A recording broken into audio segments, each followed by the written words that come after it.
Қазақ халқының ұлттық тағамы және де ең дәмді тіске басары тарыдан майсөк жасаймыз. Қасиетті Рамазан айында өте пайдалы, сәресінде тарыдан майсөк жасап жеңіздер. Күні бойы сізге күш-қуат береді, өте пайдалы және тойымды. Ең алдымен тарыны ыстық қайнап тұрған суға кемінде 5-6 рет жақсылап жуып аламыз. Тарыны табаға салып, тарымыз батып тұратындай етіп сүт құямыз. Газдың ең төменгі отында сүтіміз толық тартылғанша тарыны қайнатамыз.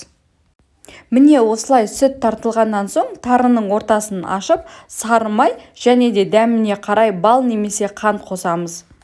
Енді табамызды оттан алып, бетін жақсылап сүлгі матамен орап, тағы да 20-30 минутқа қалдырамыз. Мен бұл майсөктің жасалу жолын анамнан үйренгенмін.